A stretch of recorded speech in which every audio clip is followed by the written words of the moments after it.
자, 지난주에는 제가 경외함의 복이라는 제목의 말씀을 나눴는데, 여러분, 신앙에 있어서 가장 중요한 것은 in the beginning, 근본이라는 뜻인데, 모든 것의 신앙의 기초는 경외함에 있습니다. 이 경외함이라는 것은 두려운 것이에요. 그렇죠? 그 두려움이 없이는 인간은 망합니다. 그 두려움의 빛 안에서 하는 거예요. 그런데 만일에 우리 신앙이 두려움 속에서만 한다면 그게 무슨 유익이 있을까요? 아니죠. 이 경외함 속에 참된 기쁨이 있다라는 거예요. 그게 뭐냐면은 자유케 하는 거예요. 단 그리스도 안에서예요. 그러면 세상의 자유와 그리스도인의 자유가 어떻게 다른가? 오늘 이제 그것에 대해서 설명을 합니다. 근데 제가 지난주죠. 제가 설교를 했던데, 우리 찬양대가 또 찬양을 하고, 어느 교회죠? 산정의 교회.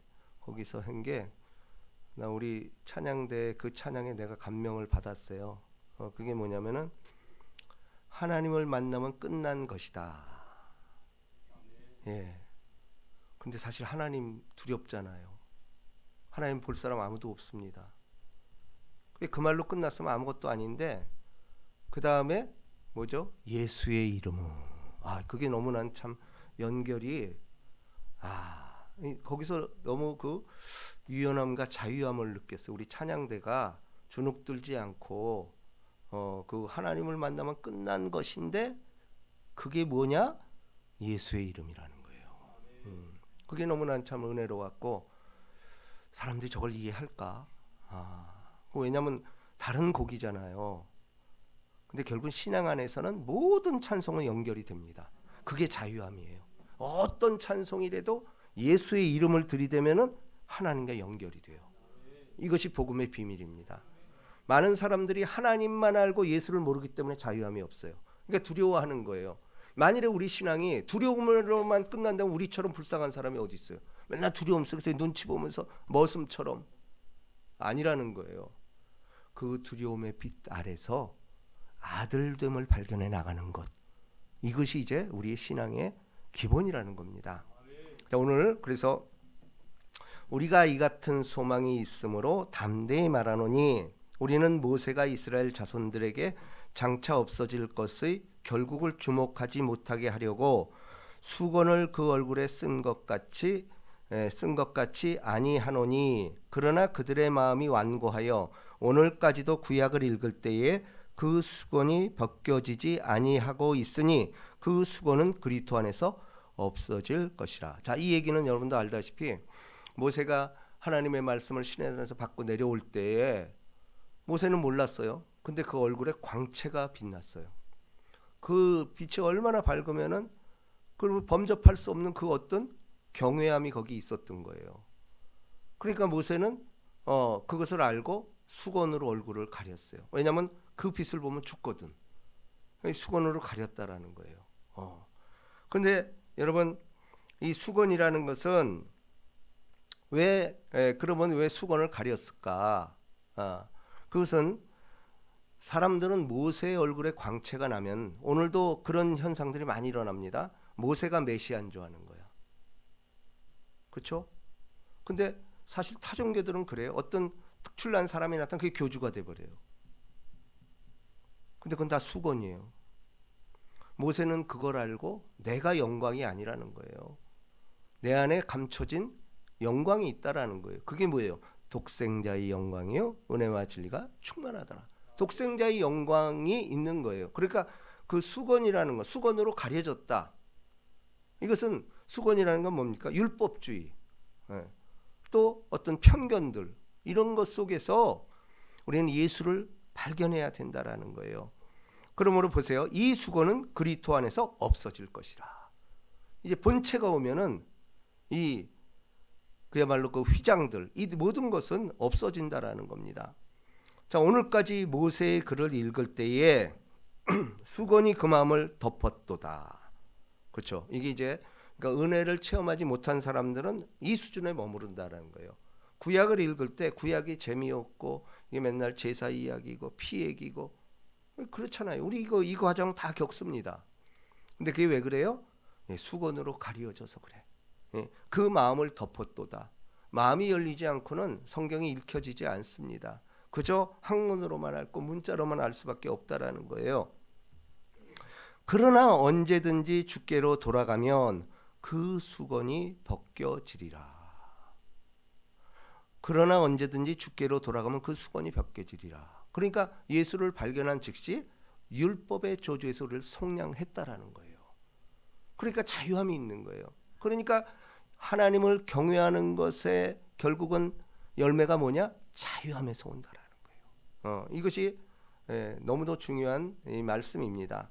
그러면서 오늘의 결론이 뭐냐면 17절 다 같이 시작. 주는 영이시니 주의 영이 계신 곳에는 자유가 있느니라. 자, 주의 영이 계신 곳에는 자유가 있느니라. 자, 그런데 여러분 우리가 이제 창세기 2장을 봅니다. 자유함인데 15절 그 유명한 선악과 이야기입니다.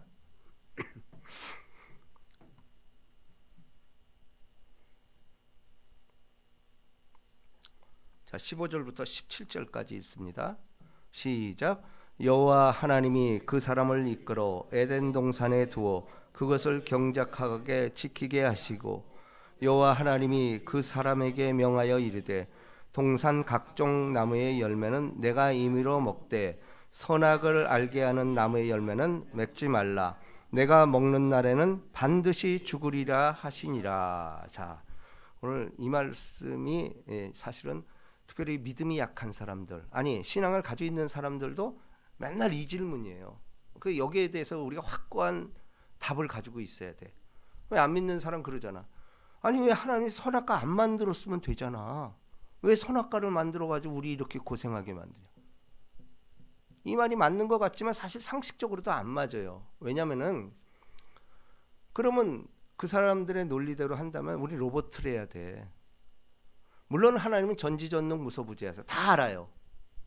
다 알음에도 불구하고 인간에게는 특별한 자유의지라는 은총을 주셨다라는 거예요.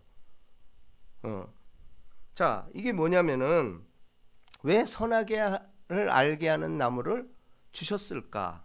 늘 여기서 고민하고 여기서 넘어지기가 너무 쉬워요. 그렇죠? 자, 그런데 오늘 제가 이거를 풀기 위해서 어떤 시 한 편을 읽으면서 제가 이것을 설명하는 게 특별히 믿음이 약한 자들, 신앙이 없는 자들은 너무 이게 맞겠다 생각이 들었어요. 자, 한번 띄워주세요. 자, 이게 이문재 시인, 내 또래예요. 내 또래 시인이 됐습니다. 이렇게만 써도 시인인데 이거 한번 잘 보세요. 우리 다 같이. 자, 근데 이게 이제 선입감을 갖기 위해서 이 동생이 형을 향해 이제 동생이 형한테 한 거예요. 왜냐면 시인은 가난하잖아. 돈이 없어. 근데 이 동생은 형의 가능성을 아는 거야. 알아가지고 자기가 알바해서 한 달간 모은 돈을 형한테 붙여주면서 이렇게 쓴 거예요.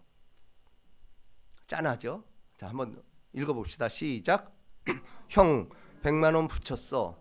내가 열심히 일해서 번 돈이야. 나쁜 데 써도 돼.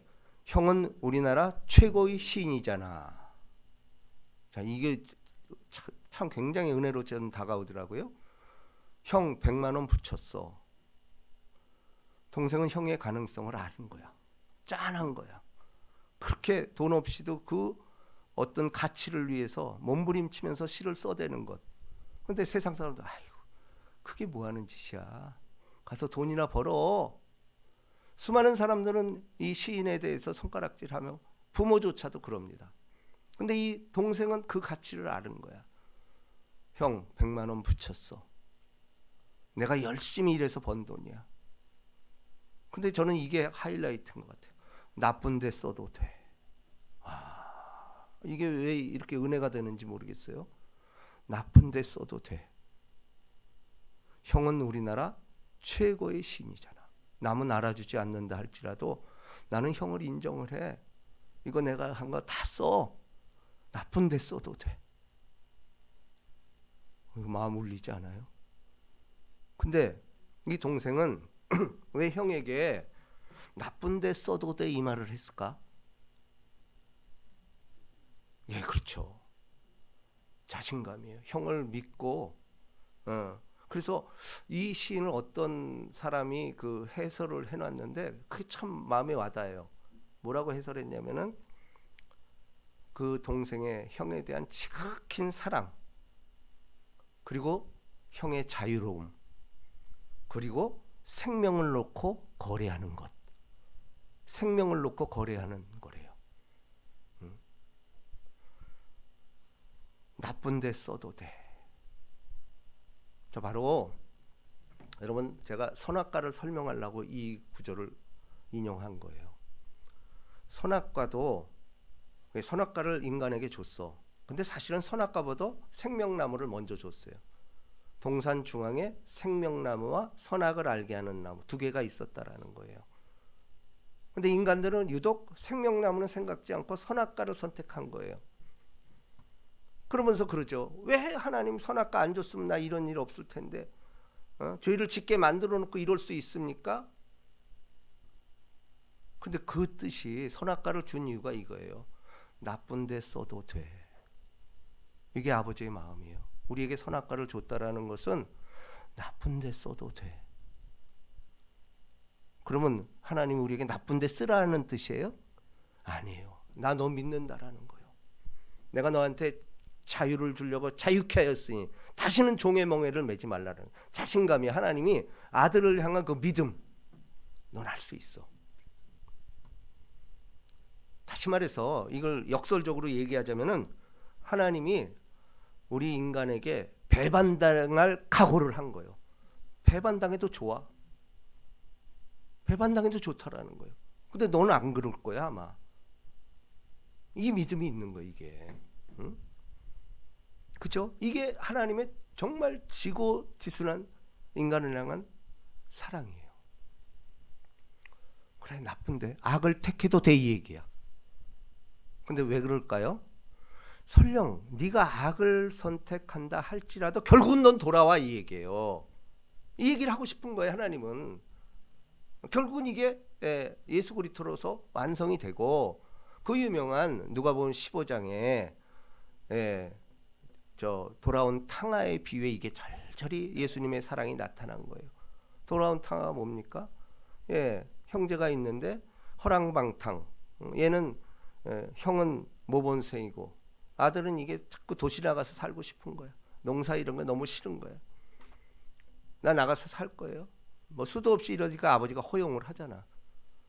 그 아버지의 마음이 이게. 그럼 아버지는 얘가 나가서 어떻게 될지 다 아는 거야. 그래 한번 해봐. 배반해봐. 근데 결국 어떻게 됐죠?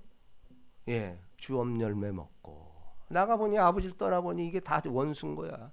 다 사기당하고 이제 뺏기고 옷 벗기고 그래가지고 이제 어떻게 할까? 이제 그때서 아버지 생각이 떠오르는 거야. 그래 아버지 집에는 종도 많고 먹을 것도 많고 늘 풍성했는데 그래 가서 내가 종 중에 하나로 여김을 받자. 그러고 아버지께 돌아오는 거 아니에요. 근데 아버지는 배반당할 각오를 당한 거야. 근데 아버지는 저 아들을 아는 거야. 넌 결국 돌아와. 그러면서 하이라이트가 뭐죠? 아직 상거가 먼데 아버지는 늘 아들 돌아올 때를 기다리면서 밖에 나가서 아들 돌아오기를 이렇게 보고 있는 거야. 늘 이렇게. 근데 그날이 온 거예요. 아직 상거가 먼데. 그죠? 그러면서 거기서 눈물의 해우를 하죠. 나를 종 중에 하나로 써주십시오. 무슨 소리냐? 오늘처럼 기쁜 날 잔치를 벌려라 이러잖아요. 이게 아버지의 마음인데 그 탕아가 우리들 아닙니까? 왜 선악과 만들었어요? 나쁜 데 써도 돼. 우리의 지고지순한 그 사랑. 너 나쁜 데 쓰면 안 돼. 이게 아니에요. 그게 뭐예요? 하나님을 만나면 끝난 것인데 예수를 만난 거 아니에요. 예수를 만났더니 완전히 리턴, 하나님께로 돌아가는 그 삶이 된 거, 이거란 뜻이에요. 그렇지 않습니까? 자, 그렇다면은 우리가 자, 중요한 것은 뭐냐면은, 그렇다면은 나쁜 데 써도 돼. 자, 이 말 속에는, 근데 나쁜 데 쓰는 사람이 있어요, 없어요? 있어, 많어. 나쁜 데 써도 돼 이렇게 말했는데 진짜 나쁜 데 쓰는 사람이 의외로 많은 거예요. 그렇잖아요. 근데 나쁜 데 써도 돼 하는데 나쁜 데 못 쓰는 사람도 있는 거야. 결국은 신앙은 결국은 이 싸움인 거예요. 하나님이 우리에게 자신감을 가지고, 그래, 나쁜 데 쓸 테면 써봐. 괜찮아. 너는 내 아들이니까 한번 해봐. 야, 이거 참 신앙생활을 하면 할수록 이 말이 다가오는 거예요. 아버지의 그 자신감, 나를 믿는 그 어떤 믿음 안에 들어가서 이 참 그 기쁨. 만일에 우리를 선만 행하게 만들었다면은 재미없죠, 그죠? 선악이 있다라는 게 어찌 보면 축복이고, 거기서 네가 어느 길을 택하느냐에 따라서 아들의 지위가 되느냐 아니면 종의 지위가 되느냐로 갈림받는 것이 인생이라는 거죠. 뭐 틀림없는 사실 아닙니까? 형 100만 원 붙였어. 예, 동생의 형을 향한 지고지순한 사랑. 내가 열심히 일해서 번 돈이야. 그죠? 마음에 와닿죠? 나쁜 데 써도 돼. 그러면서 마지막 말이 또 중요하죠. 형은 우리나라 최고의 시인이잖아. 남들은 안 알아줘. 근데 내가 볼 땐 형이 최고의 시인이야. 이 말 속에 무슨 얘기가 있죠? 나쁜 데 쓸 리가 없어. 이 말이 함축된 얘기예요. 그죠? 그러니까 최고의 시인이 나쁜 데 써요? 이 역설적인 이 시, 너무도 참 아름답습니다. 그런데 사실은 이제 이거를 또 한 게, 여러분 그 우리 사모가 어딜 갔다가 김영석 교수를 만났다 그래요. 그러면서 그분하고 사진 못 찍은 게 한이라고 얘기해요. 그러면서 뒷모습만 이렇게 찍어 왔더라고. 근데 여러분, 김영석 교수가 100세를 살아보니라는 이제 그걸 썼잖아요. 저도 참 그 은혜를 많이 받았어요. 그 책을 보면서. 근데 이 김영석 교수가 이제 한 얘가 아니고 실제 있었던 일. 김영석 교수의 친구가 그 친구의 친구 누이 동생을 그렇게 사랑하는 거예요. 너무도 그러니까 인물도 좋을 뿐 아니라 성품도 좋고, 이렇게 친구의 집에 갈 때마다 그 여동생을 보면서 사랑을 싹틔운 거예요. 그래가지고 결국은 또 친구 사이니까 이게 또 진짜 사랑하는 관계는 함부로 말 못하게 돼 있어요. 이게 진짜 사랑이에요. 왜냐하면 우리 그런 말 있잖아요. 그대 앞에만 서면 왜 나는 작아지는가. 이게 진짜 사랑이에요. 이게 어떤 아까 얘기했듯이 경외함. 진짜 사랑이라는 건 뭐냐면 상대방에 대해서 경외함이 있는 거예요. 약간 어떤 그러한 범접할 수 없는 그 무엇. 이게 진짜 사랑이거든. 그런데 말은 못하고 이러다 아주 열병을 앓아버린 거예요. 병을 앓아서 들어 누워버렸어요. 그러니까 이 병을 누운 부모가 이 가정을 찾아간 거예요. 우리 아들 좀 살려달라고. 우리 아들 살려주면은 정말 모든 것 다 주겠다. 아들 다 죽어간다. 이렇게 얘기를 하는 거예요. 그러니까 이 친구, 그러니까 오빠죠. 오빠가 얘기를 하는 거예요. 부모님들 걱정하지 마세요. 내 동생은 한 번도 내 말을 어긴 적이 없어요. 내가 부탁하는 것은 100% 들어줍니다. 얼마나 이게 참 아름다운 가정이에요. 내 동생은 아직까지 나랑 자라면서 한 번도 오빠의 말을 거역한 적이 한 번도 없다는 거예요. 내가 얘기를 해서 잘 되게 해줄게요. 이렇게 이제 얘기를 한 거예요. 근데 이제 이 병들어 누워 있는 이 상사병에 걸린 아들이 그 말을 듣고 대노를 하는 거예요. 그렇게 하지 마라. 왜? 그것은 그 여자의, 내가 사랑하는 그 여자에게서 자유를 빼앗아 버린다면은, 자, 지금부터 말이 중요해요. 내가 그렇게 사랑해서 죽을 정도로 이렇게 병이 걸려서 이럴지언정 그 여자의 자유를 빼앗는다면 난 차라리 폐인이 되겠다고 선언합니다. 야, 이거 난 폐인이 되는 게 낫지 그 여자의 자유를 침탈하면서까지 내 사람으로 만든다? 안 된다라는 거예요. 그건 자기가 생각했던 그 사랑을 모독하는 거라고 아주 강력히 얘기를 합니다. 이게 무슨 뜻인지 아는지 모르겠네. 정말에 우리에게 주어진 그리스도의 사랑은 바로 이런 겁니다. 선악과를 제가 풀 때 배반당할 각오를 하신 아버지의 그 마음. 그러니까 하나님도 마찬가지예요. 우리가 죄 짓고 나서 왜 그때 나를 그냥 때려서라도 오지 않았습니까? 이렇게 말할 수 있죠. 그렇잖아요. 그런데 아버지의 뜻은 그게 아니에요.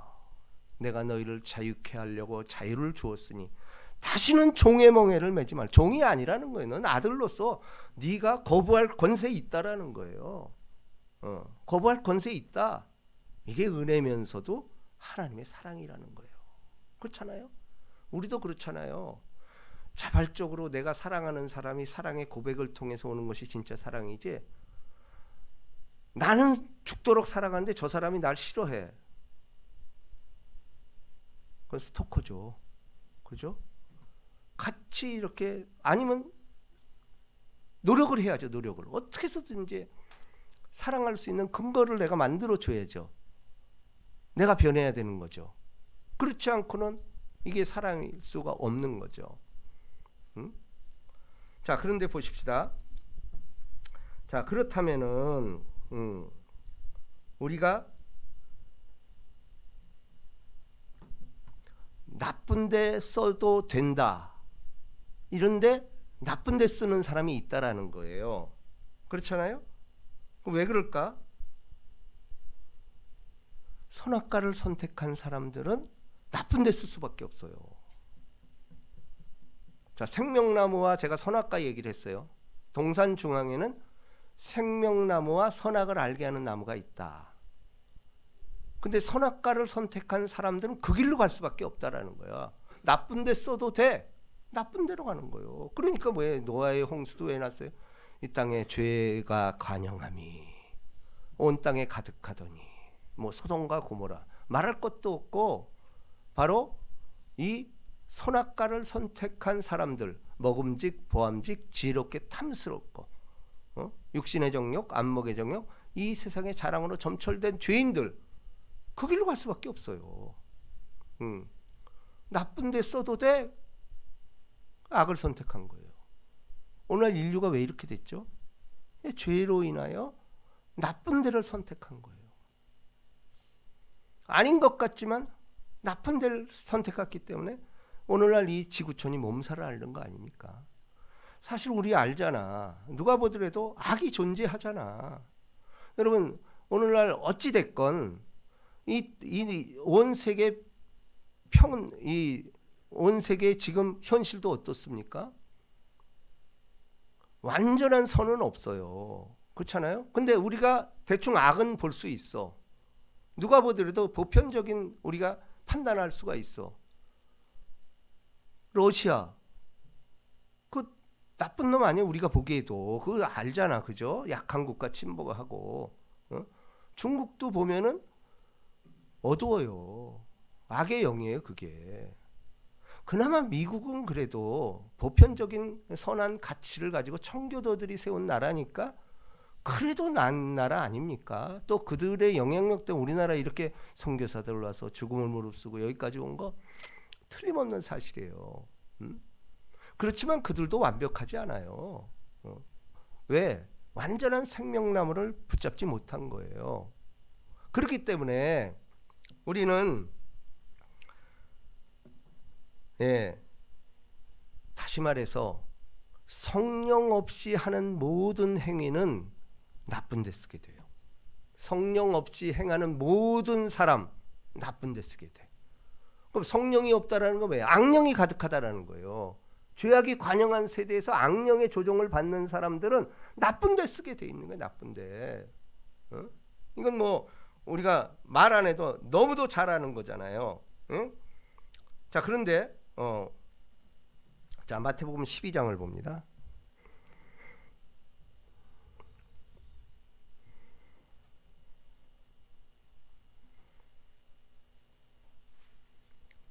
(28절)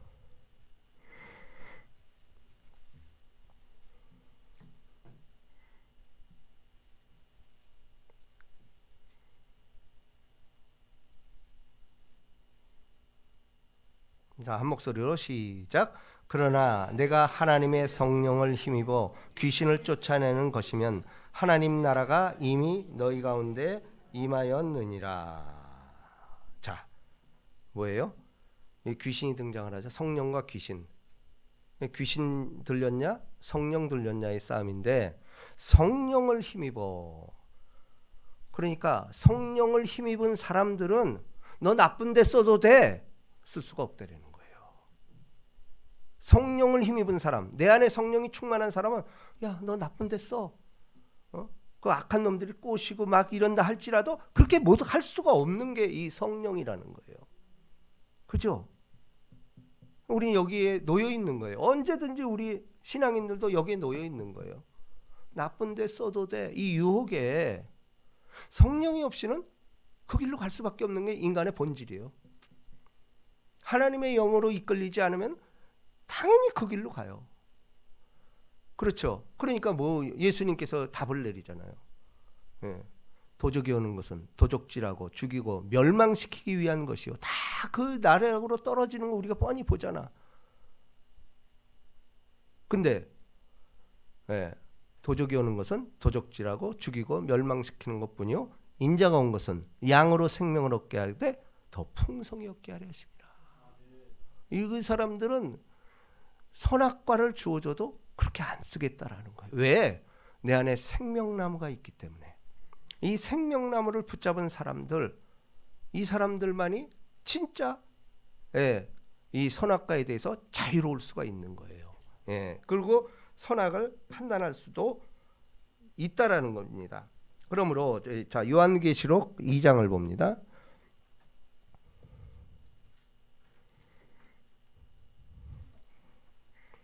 7절.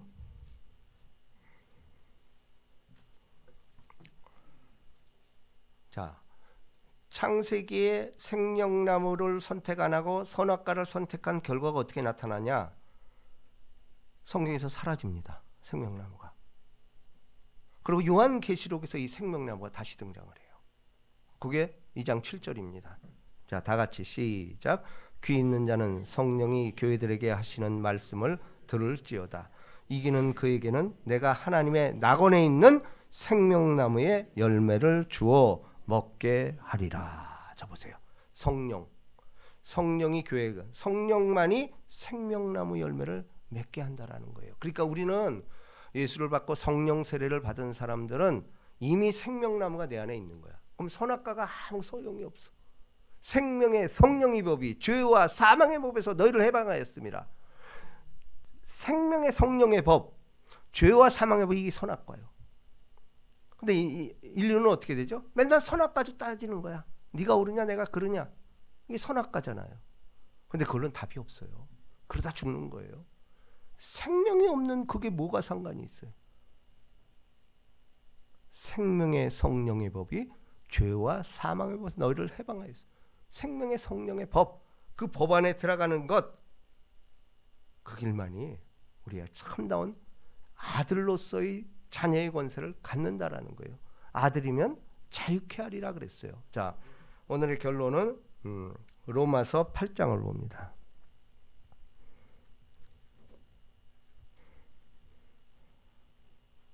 21절입니다.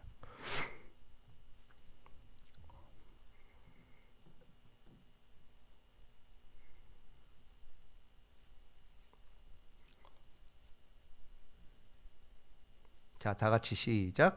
그 바라는 것은 피조물도 썩어짐의 종노릇한 데서 해방되어 하나님의 자녀들의 영광의 자유에 이르게 하는 것이라.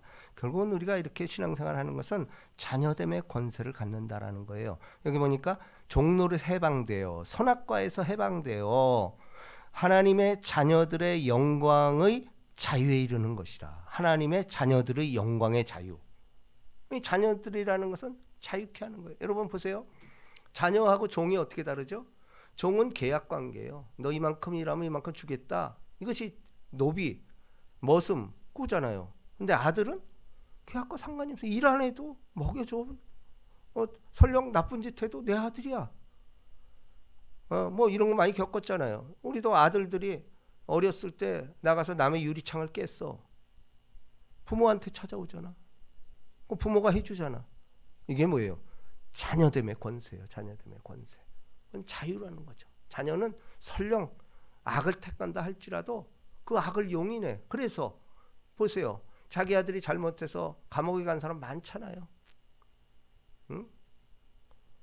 근데 부모는 뭐라고 말하죠? 제 친구 잘못 사귀어서 그래. 자기 아들을 믿는 거야. 우리 아들은 그런 애가 아니래. 저 친구 잘못 사귀어서 그렇대. 이게 뭐예요? 아버지의 마음이라는 거예요. 그렇지 않습니까? 예. 자, 그래서 오늘 주신 말씀의 결론은 우리가 돌아온 탕아의 비유에서도 알 수 있듯이 아버지는 배반당할 각오를 하고 있는 거예요. 우리에 대해서 배반당할 각오. 그래, 너는 악으로 갈 수 있어. 그러나 그 끝은 너는 틀림없이 너한테 와. 이런 자신감이 있는 거예요. 그러니까 우리도 사랑하는 우리 자녀들 또 우리 성도들 중에 믿음이 약한 사람이 있습니다. 그들에게도 결국은 성령이 가만두지 않아요. 그릇 행하여 각기 제 길로 갔거늘 야훼께서는 우리 무리의 죄악을 그에게 담당시켜서 또 로마서에 보면 8장 15절 아바 아버지 그가 말할 수 없는 탄식으로 너희를 위하여 간구하고 있다라는 거예요. 우리가 예를 들어서 아들임에도 불구하고 잘못된 길로 가. 근데 그 안에 성령이 있는 거예요. 성령이 계속해서 추궁거리는 거야. 그러니까 이 돌아온 탕아도 성령이 없는 줄 알고 갔어. 왜? 자기로 가득 차 있으니까 자기 욕심대로 행했잖아. 근데 자기 욕심을 부려봤더니 아무것도 아닌 거야. 이거 굶어 죽게 생긴 거야. 그제서야 내 안에 있는 성령의 음성을 듣게 된 거예요. 내가 하늘과 아버지께 죄를 범하여. 이게 안에서 오는 내 안에 다 비워줬을 때 그게 살아나는 거예요. 내가 그리스도와 함께 십자가에 못 박혔나니 그러니 이제 내가 산 것이 아니요 내 안에 그리스도께서 사신 것이라. 그럼에도 불구하고 내가 육체 가운데 사는 것을 나를 사랑하사 나를 위하여 자기 몸을 버리신 하나님의 아들을 믿는 믿음 안에서 사는 것이라. 그러므로 오늘 설교에서 이거 하나 기억하십시오. 나쁜 데 써도 돼. 이 말을 여러분들이 항상 가지고 아버지가 여러분들이 힘들고 어렵고 나쁜 길로 갈 때마다 이 말을 기억하십시오. 나쁜 데 써도 돼. 이러면은 설교 전체가 생각이 날 겁니다. 여러분 아무리 세상이 우리를 유혹하고 나쁜 데 써도 돼 이런다 할지라도 우리는 생명나무 부여잡으면은 절대로 흔들리지 않는 그리고 시온의 대로가 활짝 열리는 여러분 되시기를 주님의 이름으로 축복합니다. 오늘 이 찬양합시다. 너는 내 아들이다. 아버지의 확신한 말입니다.